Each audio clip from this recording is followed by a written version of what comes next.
It appears that classic gaming genres that once captivated the younger generation are experiencing a resurgence, filling the gaps left by certain negative aspects of AAA titles. I'm referring to genres like boomer shooters, or especially the run-and-gun action of Contra. Contra makes a comeback following a huge setback with Contra Rogue Corps in an attempt to bring Konami's legacy into 3D action. Contra Operation Galuga revisits the cherished side-scrolling action, boasting modern graphics and dynamic points of view that will surely catch players' attention. The story mode, albeit brief, with around 2 hours of gameplay, features 8 distinct levels, plunging players into the mission of the terrorist group Red Falcon as they strive to dominate the islands of Galuga.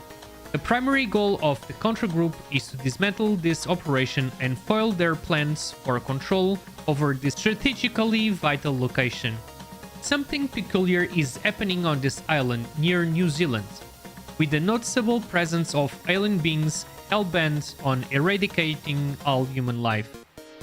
In addition to this gameplay modes, which can be played in a party of up to 2 players, there are extra modes like challenge modes, offering diverse challenges such as speedrun, where the objective is to complete the level as swiftly as possible, horde modes, asking players to eliminate all enemies, and arcade modes, supporting up to 4 players.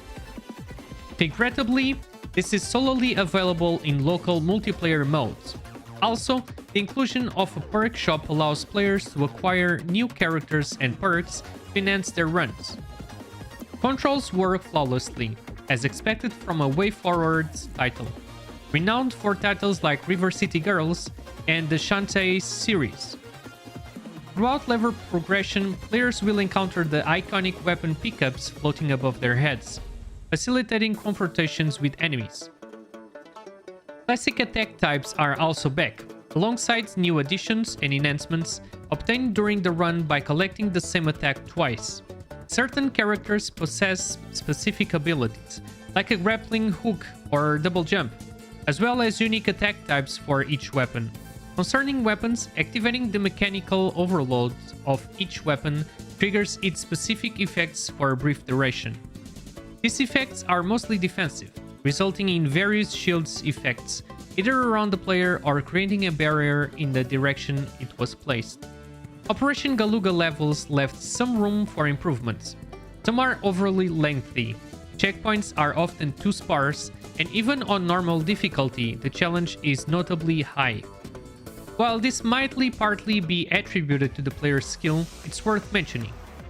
Most levels culminate in enjoyable boss fights, and the story segments are also one of the highlights of this experience. Most feature voice acting, with voices well known in the gaming world.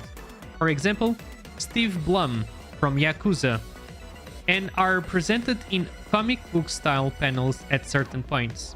Contra Operation Galuga is highly recommended for both series enthusiasts and newcomers seeking hours of action-packed entertainment. I sincerely hope an online multiplayer mode will be added soon. Not that couch multiplayer is bad, but let's be honest, it's much more practical to invite a friend from across the ocean to an online gaming section than to invite them to your living room couch.